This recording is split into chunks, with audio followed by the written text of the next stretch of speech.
All right, All man. right, fair enough. Go ahead. So why so why is DC better than Marvel, dude? I know you're Well, I passionate about think this, and so I want to hear a reason because I watch the movies and I'm just a casual fan. Like I grew up watching, Superman, Batman, and X-Men and stuff like that. And I go to the movies and I kind of see that Marvel nowadays, like their movies, I think are better than the DC. But I know you're really passionate about that. So can you explain why DC is better than Marvel?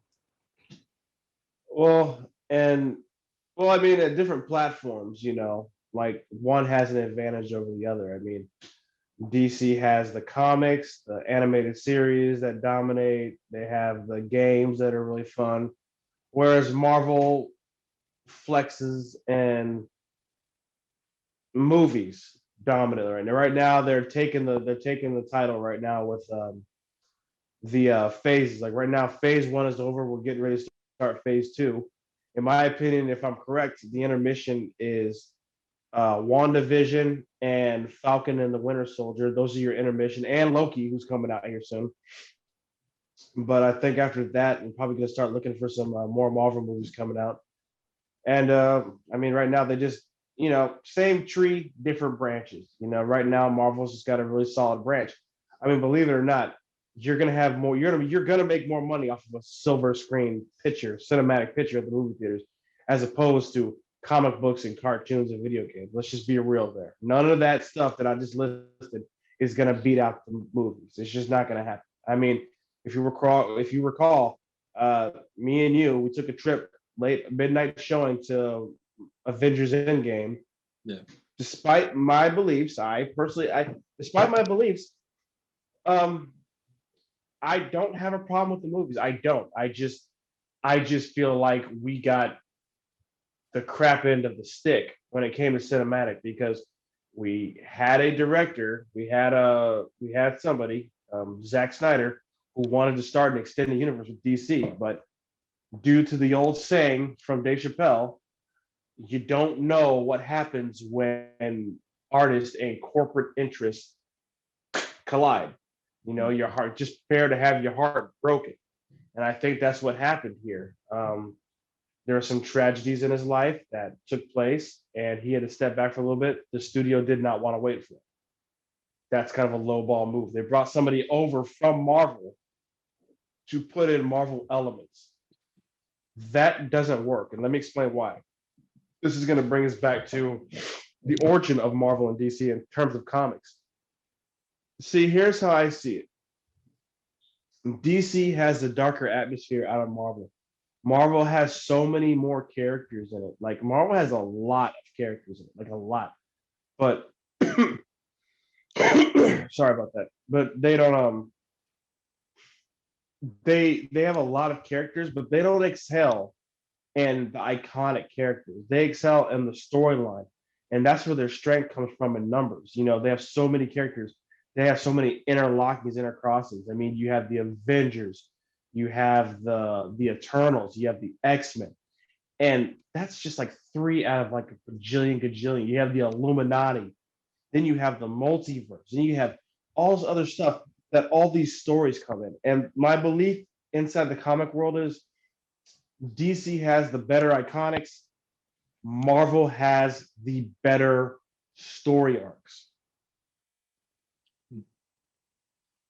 Yeah, I mean, and two, I gotta say, DC entered the movie game first. You think of your Batman with Michael Keaton, Jack Nicholson. Then it had its own Superman, and those were separate. Where Yeah, Marvel, they started, they kind of had a better plan because they started with Iron Man, and they all entered the game at the same time, and they were able to build their universe. Where DC, it started with Batman and then Superman, but those were very separate. Where so I think Marvel had that advantage. They were able to plan a little bit better. Where DC, they already had a bunch of movies already made yeah. separately, and now they're trying to put the universe together after Marvel, and they ran into their own hiccups, man. I think before we advance with that, let's take a side note. Let's do a subtle side note that DC and Warner Brothers did try to do a Superman with I won't say a Superman with Batman, but a Superman movie with the same person, the same director, Tim Burton, if that's correct, Tim Burton, right? He was supposed to do a Superman movie with Nicolas Cage as casting the main title role. I mean, so anybody out there can confirm it. If you can go on YouTube and check it out, you can see Nicolas Cage testing out his suit. He's wearing, and it's not just like a bodysuit that's elastic. He's got the full costume on, the Superman Lives costume, and yeah, I mean, it's him in that suit. So who knows? We may have gotten a crossover back in like the early '90s, late '80s. I mean, we would have gotten a crossover back then. We don't know. I mean, even one of the Wayans brothers, Marlon Wayans, he was supposed to come in for the third installment of Tim Burton that was supposed to happen, and he was supposed to play Robin. Yeah. So I mean, we were dropped. So I mean, DC back then was even breaking those type of barriers. Technically, if you think about it, I mean, think about that. I mean, back then, African American Robin. I'm not saying that's like, oh, I'm just saying like, hey, that's kind of a barrier broken there. You wouldn't expect it, but I mean, it is what it is. I mean, to Marvel, yeah.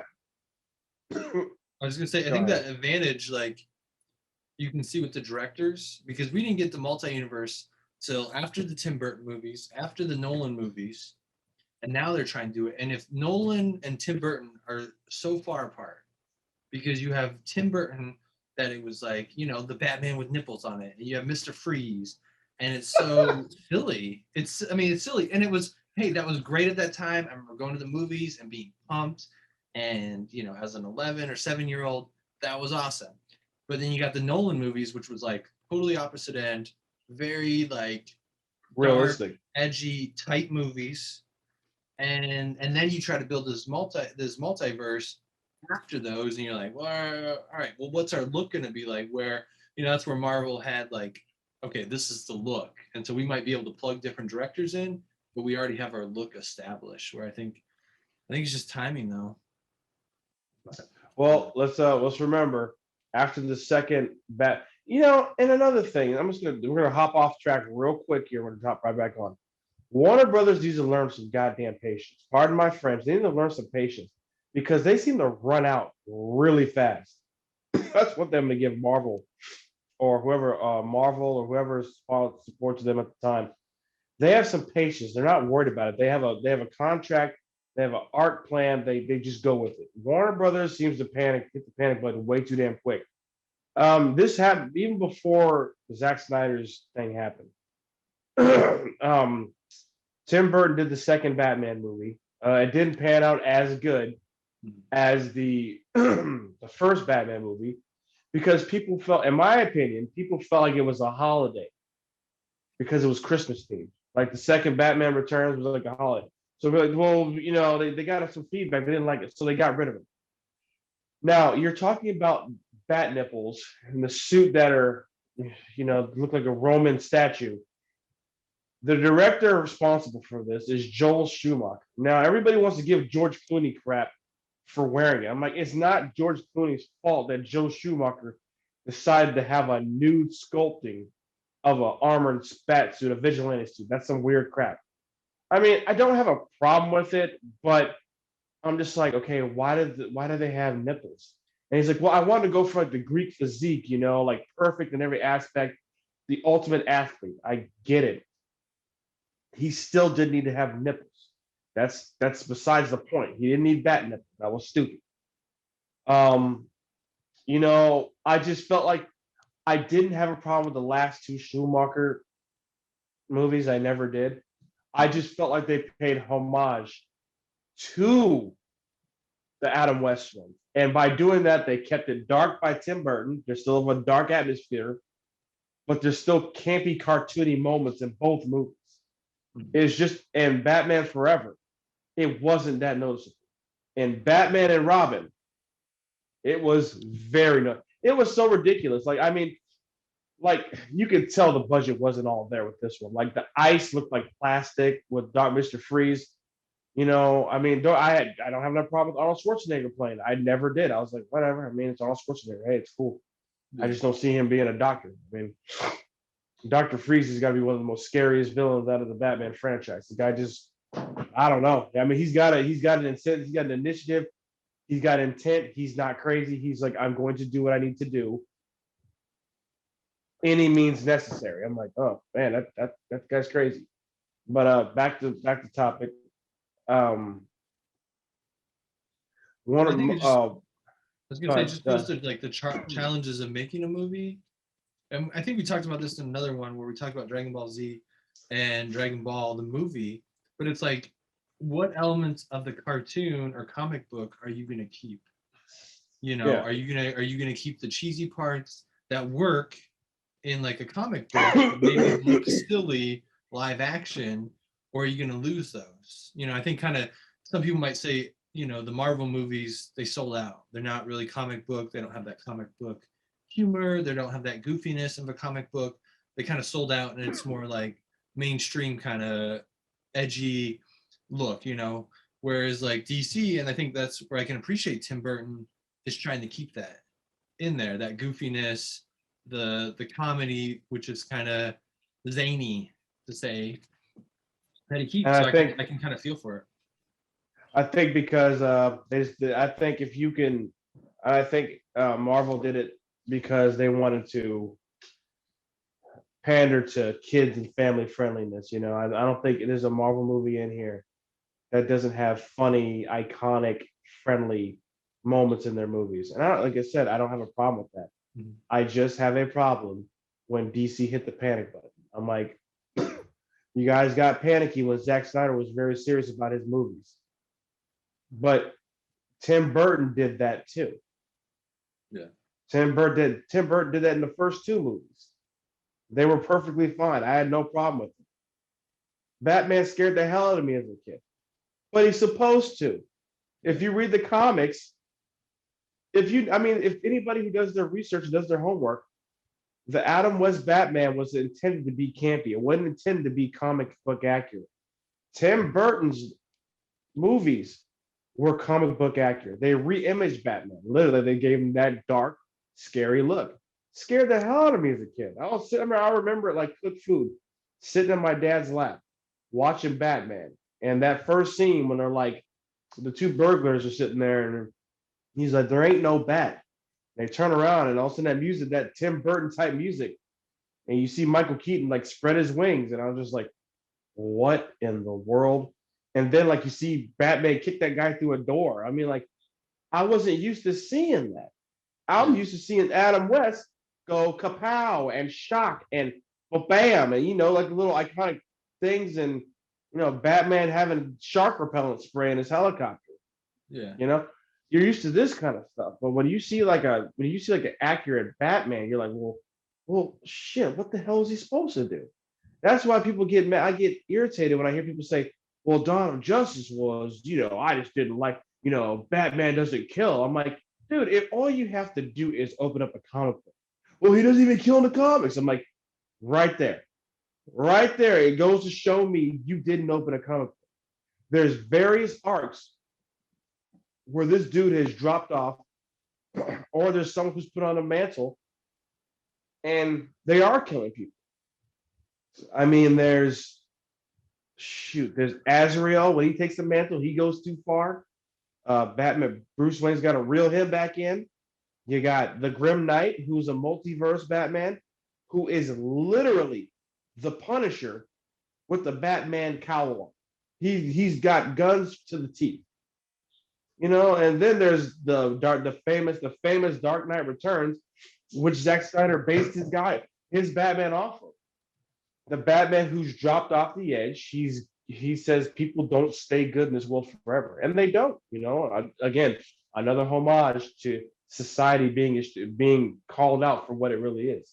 It's pretty warped. It's like, dude, not everybody's exactly the best person. That's I don't know, but no, you were talking about how Marvel kind of sold out to that campiness, and DC is just like, no.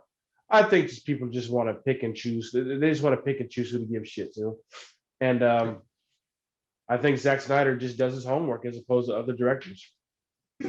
I think other directors do their homework. I think they do their homework.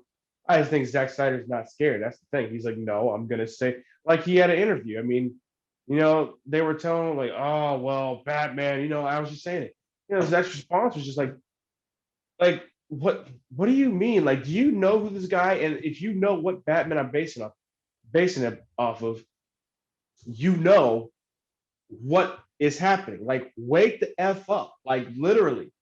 Like what he's after everything that's happened, and like I said, if you know what I know, this Robin was murdered by somebody. The Joker. The Joker's a lunatic. The world, nobody stays good in this world. I mean, then you got this guy show up shooting laser out of his eyes and knocking buildings down. We don't even know what happened before that. It's just, like I respect the fact that Zach takes all that in. He's like, no, I don't give a damn what goes on. You start seeing some crazy shit in here, you're gonna start to get tainted by it. I don't care what anybody says. So I respect him for that. I do. I really do. Yeah, man. Well, I think there's a difference between, Marvel and DC, the comic books, and then Marvel and DC, the movies. And, Absolutely. Absolutely. and That's where it all starts.